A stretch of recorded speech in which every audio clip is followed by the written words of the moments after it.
को लेकर जो कुछ बुनियादी प्रश्न हैं उनकी ही पड़ताल की है और उन्हीं की चर्चा मैंने अपने पत्र में की है। क्योंकि यहाँ पे आयोजकों की अपनी परेशानियां हैं, प्रतिभागी बहुत हैं, समय कम है, लेकिन मैं कुछ बुनियादी और ठोस चीजें तकनीक को लेके आपके साथ साझा करना चाहूंगा। सबसे पहली बात तो ये कि जब भी हम हिंदी की बात करते हैं तो हमें ये समझना होगा कि हिंदी क्या है। तो हिंदी भाषा है, तो कौन सी भाषा है, किस राज्य की भाषा है। आचार्य शिव कुमार मिश्रा कहते थे हिंदी किसी प्रांत की भाषा नहीं है, हिंदी भाव भाषा है। तो जैसे ही आप कहते हैं कि ये भाव भाषा है, तो फिर आपको समझना पड़ेगा कि कौन सा भाव। तो फिर मन में आता है कि राष्ट्रीयता का भाव, एकता, अखंडता, संप्रभुता का भाव और समन्वय का भाव, सहिष्णुता का भाव। तो फिर हमको ये देखना पड़ेगा कि क्या इन सारे भावों की वाहिका के रूप में हमारी हिंदी भाषा काम कर पा रही है। क्यों ऐसा हो रहा है कि हिंदुस्तान में एक राज्य का व्यक्ति दूसरे राज्य में जाने के बाद एक दोयम दर्जे की नागरिकता महसूस करता है। अगर कोई बिहारी महाराष्ट्र में आ जाता है तो वो अपमानजनक संबोधनों से संबोधित किया जाता है, या कोई महाराष्ट्रियन कर्नाटक में चला जाता है, तमिलनाडु में चला जाता है, यूपी में चला जाता है, तो कमोबेश उनकी स्थितियां इसी तरह की होती हैं। आजादी के बाद जब भाषा के आधार पर प्रांतों की संरचना हुई, तो वहीं से कहीं न कहीं प्रांतीय और क्षेत्रीय अस्मिता का बोध बढ़ा और उस स्तर पर शायद हम हिंदी को भाव भाषा बनाने के लिए काम नहीं कर पाए।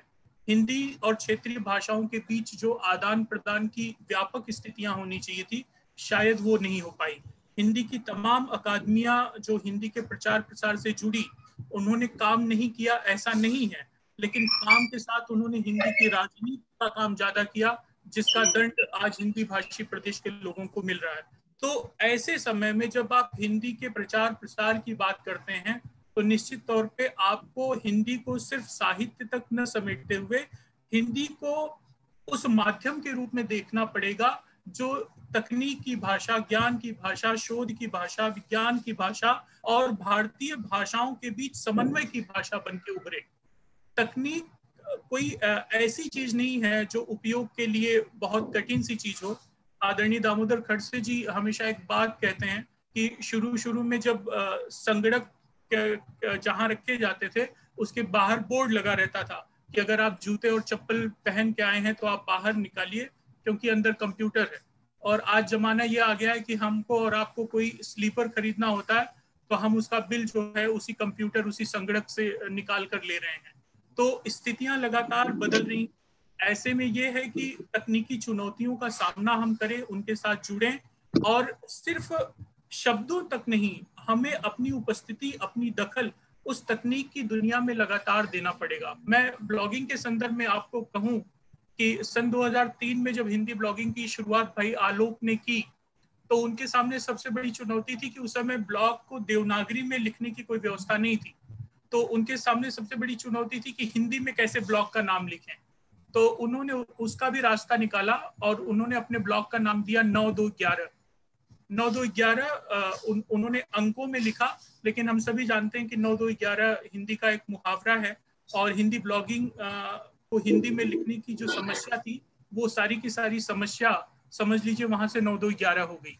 तो कहने का मतलब, अगर आपके अंदर दृढ़ संकल्प है तो आप चीजों की शुरुआत कर सकते हैं और वहां से एक ऐसी यात्रा शुरू कर सकते हैं जो लगातार आपको आगे बढ़ाए। आज जब इस लॉकडाउन के समय में हम जब ऑनलाइन क्लासेस की बात कर रहे हैं, वेबिनार्स की बात कर रहे हैं, ऑनलाइन एफडीपी की बात कर रहे हैं, तो ऐसे में हम सभी प्राध्यापक जो जो कि नेक के दौरान डेटा को बनाना और उनके संरक्षण की तमाम समस्याओं से जूझते हैं, अगर आप अपने विभाग का एक ब्लॉग बना के रखें और उसे कॉलेज की वेबसाइट से अटैच करवा दें और साल भर आप व्यक्तिगत स्तर पर या विद्यार्थियों के लिए जिस तरह के भी आयोजन करते हैं, जिस तरह के भी कार्यक्रम करते हैं, उसकी सूचना लगातार अगर आप ब्लॉग पे सबमिट करते जाएं, तो आप देखेंगे कि कभी भी किसी भी डेटा के संरक्षण की कोई समस्या आपके सामने नहीं आएगी।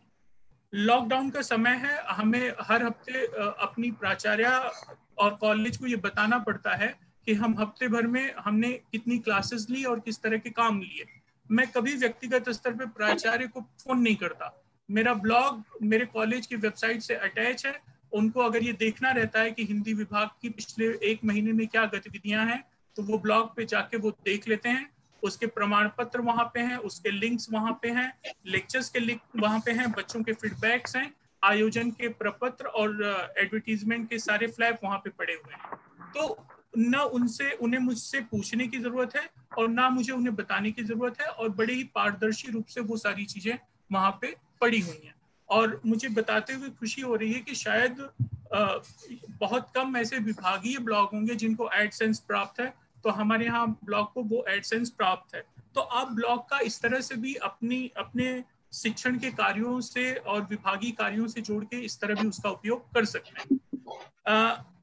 एफडीपी हम लोग हिंदी में तकनीक को लेके करें, और यहाँ पे हम खाली चर्चा अगर जीमेल के माध्यम से किस तरह मेल भेजते हैं और गूगल डॉक से काम कैसे कर लें, अगर हम लोग आज भी यहीं पे अटके हुए हैं तो ये निश्चित तौर पे प्रशंसा का विषय नहीं है। मैं पिछले एफडीपी में देख रहा था कि लगभग चूंकि 1000 पार्टिसिपेंट्स हैं, आयोजकों ने एक अनुक्रमांक के साथ सूची पीडीएफ में भेज दी कि भाई जो आपका अनुक्रमांक है वही आपका रोल नंबर है। इसके बावजूद सैकड़ों लोगों को ये बताना पड़ रहा है कि नहीं नहीं, आपका नंबर 1 है, आपका 281 है, आपका 72 है, 82 है। ये स्थितियां न आयोजकों के लिए अच्छी है और न प्रतिभागी के रूप में हम जैसे अध्यापकों के लिए सम्मान की बात है। तो इन सारी स्थितियों से हमें खुद ही जूझना पड़ेगा। एक सिद्धांतिक लड़ाई विश्वविद्यालय के स्तर पे, महाविद्यालय के स्तर पे निश्चित हम लड़ते रहेंगे कि जो हमारे विद्यार्थी गरीब हैं, जिनके हाथ में एंड्रॉइड नहीं है, जिनके पास इस तरह की तकनीकी व्यवस्था नहीं है, हम उनको इन सारी व्यवस्था से कैसे जोड़ें। निश्चित तौर पे वो एक सवाल तो है, लेकिन ऐसी आपदा की स्थितियों में जिनके पास वो व्यवस्था है, क्या उनको भी पूरी तरह से वंचित रखना कहीं से भी हम जायज ठहरा सकते हैं? हमें एक अध्यापक के रूप में उससे भी जुड़ना होगा, सोचना होगा। तकनीक आपकी एक सहायता ये भी करती है कि आप जो भी व्याख्यान दे रहे हैं या जो भी व्याख्यान सुन रहे हैं, वो रिकॉर्डेड फॉर्म में हमेशा आपके लिए उपलब्ध हो जाता है। आपने कहे हुए और बोले हुए के लिए आप अधिक जिम्मेदार हो जाते हैं, क्योंकि ऐसा नहीं है कि आप कल को मैं पलट जाऊं कि नहीं मैं ये बात नहीं कही थी। आलोक जी सीधे मुझे YouTube से मेरा वीडियो दिखा देंगे कि नहीं मनीष जी आपने ये कहा था। तो ये जो पारदर्शिता है ये कहीं ना कहीं हमको अधिक जिम्मेदार बनाएगी, और ये संचित रूप में एक डेटा के रूप में आपके महाविद्यालय में, आपके विश्वविद्यालय के ब्लॉग पे, वेबसाइट पे पड़ी रहेगी। तो वो जो हमारा विद्यार्थी है जो अभी संसाधनों से दूर है, जो कहीं ग्रामीण इलाके में फंसा हुआ है जहां इंटरनेट की व्यवस्था नहीं है, वो जब दोबारा इन सारी स्थितियों के बीच में आएगा तो कहीं ना कहीं पब्लिक डोमेन में ये सारी चीजें हैं जिनसे वो जुड़ सकता है। दूसरा सबसे बेहतर एक फायदा जो इन सारी तकनीकी व्यवस्थाओं का है कि मनोविज्ञान पे मैं आनंद जी से ज्यादा बेहतर तरीके से बात नहीं कर सकता, लेकिन आनंद जी के व्याख्यान का लाभ खाली दिल्ली विश्वविद्यालय के विद्यार्थी क्यों उठाएं? आलोक जी ने उनका YouTube लेक्चर रिकॉर्ड कर दिया है, तो मैं अपने बच्चों को भी जब मौका मिलेगा तो मैं आनंद जी का व्याख्यान दिखाने की स्थिति में रहूंगा। तो ये तकनीक का फायदा है कि बेहतर से बेहतर शिक्षकों पे हमारे जो सम्मानित और हमारे वरिष्ठ जो गुरुजन हैं, उनका आशीर्वाद उस व्याख्यान के रूप में हम दूर दराज के भी अपने बच्चों तक पहुंचा सकते हैं। तो तकनीक ने कहीं न कहीं अध्ययन और अध्यापन की स्थिति को ज्यादा बेहतर बनाया है। दूरस्थ शिक्षण और ऑनलाइन शिक्षा पद्धति को देखने के हमारे नजरिए में बदलाव लाया है। मैं ये नहीं कहता कि लॉकडाउन पीरियड में फेसबुक और व्हाट्सएप पे हम नहीं जाते, लेकिन निश्चित तौर पे वहां पे हम जितना समय बिताते थे वो समय कम हो गया है, क्योंकि अब बहुत सारा समय हम वेबिनारों में, व्याख्यानों में और इस तरह के एफडीपी कार्यक्रमों में भी बिताने लगे हैं। तो निश्चित तौर से ये एक सकारात्मक पहल है, हम सबको इनसे जुड़ना होगा। और सबसे बड़ी चीज ये है, मैं बड़ी विनम्रता के साथ सभी प्राध्यापकों से कहूंगा कि बदलाव को हमें स्वीकार करना होगा, वो हमारे अपने सर्वाइवल के लिए भी बहुत अच्छा है। पिछले दिनों वही है, पब्लिक डोमेन में नाम लेना बड़ा कठिन हो जाता है, किसी प्राध्यापक से कहा गया कि नहीं आप ऑनलाइन ये सारी चीजें करिए, तो वो दूसरे दिन अपना अपॉइंटमेंट का लेटर लेके प्राचार्य के सामने पहुंच गया और बोले कि हमारी सेवा शर्तों में कहीं ये लिखा नहीं है कि हमको ऑनलाइन क्लासेस लेनी पड़ेगी। तो ये बात तो सच है कि ये आपकी सेवा शर्तों का हिस्सा नहीं हो सकता, लेकिन ये जो समय ने विशेष शर्तें हमारे ऊपर थोप दी हैं, हमारे ऊपर लगा दी हैं, उनसे बदलाव की एक नई मुहिम अगर हमको शुरू करनी पड़े तो हमें उससे हिचकिचाना नहीं चाहिए। तो इन तमाम जिम्मेदारियों के साथ मैं इतना ही कहना चाहूंगा कि मैंने जो पत्र प्रस्तुत किया है उसमें ब्लॉग की तकनीकी उसके तकनीकी उपयोग, उसके तकनीकी पक्ष, उसके अध्ययन अध्यापन में उपयोगिता, और उसके साथ साथ यूनिकोड, जो यूनिकोड हम लोग आज बहुत धड़ल्ले से यूज करते हैं, जब शुरू शुरू में आया तो यूनिकोड का भी बहुत विरोध हुआ, और वो विरोध इस बात को लेके हुआ कि जब आप यूनिकोड यूज कर रहे हैं तो आप ड्यूअल कोड सिस्टम यूज कर रहे हैं, मतलब आप लिख रोमन में रहे हैं और वो देवनागरी में परिवर्तित हो रहा है। तो लोगों ने कहा इस तरह से तो हम अपनी लिपियां खो देंगे, और उस पर तमाम लंबी चौड़ी बहसें हुई। लेकिन आज हम देख रहे हैं कि हम सभी लोग यूनिकोड को इस्तेमाल कर रहे हैं, क्योंकि वो सारा संकट तो है, लिपियों के संकट को मैं भी स्वीकार करता हूं, लेकिन सच्चाई ये है कि हमारे पास उससे बेहतर विकल्प नहीं है।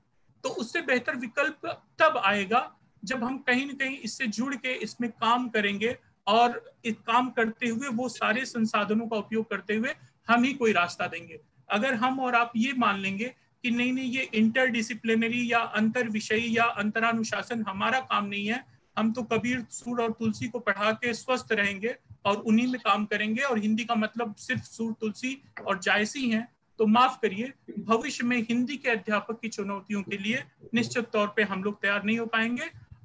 मैं जानता हूँ समय की अपनी सीमाएं हैं। मैं भाई आलोक और मधु मैम को पुनः उनके प्रति अपना धन्यवाद ज्ञापन करता हूँ, और आप जिस धैर्य से पूरा आयोजन इतने बड़े लेवल पे कर रहे हैं, उस धैर्य के लिए आप लोगों को प्रणाम भी कर रहा हूँ। बहुत बहुत धन्यवाद। आपको बहुत बड़ा प्रणाम सर। मनीष जी, हम एक नया आपसे बातचीत करके वेबिनार करेंगे, और कैसे करना है, चूंकि तकनीकी माध्यम तो हम करेंगे, अभी चूंकि समय का अभाव है, और आपका शोध पत्र मुझे विश्वास है सबके लिए बहुत उपयोगी और लाभदायी होगा, और हम लोग मिलकर रहेंगे और इस पर आगे एक परिचर्चा करने की कोशिश करेंगे। अब अगले प्रतिभागी के रूप में जोखन शर्मा जी हमारे साथ, बहुत लोग जुड़े हुए हैं, मैंने जोड़ दिया है एक साथ। जोखन शर्मा जी हैं? जोखन शर्मा जी, चलिए डॉक्टर दीपक जी, जो भी पहले स्टार्ट करके, चूंकि समय का अभाव है, हमारे साथ यहाँ पे जोखन शर्मा जी हैं, डॉक्टर दीपक जी हैं, अभय जी हैं, सुमिता मैम का अभी तक म्यूट अनम्यूट हमारी ओर से तो म्यूट है, पता नहीं उनका वीडियो क्यों नहीं आ रहा है। तो दीपक जी आप ही शुरू कर दें। दीपक जी शुरू करें।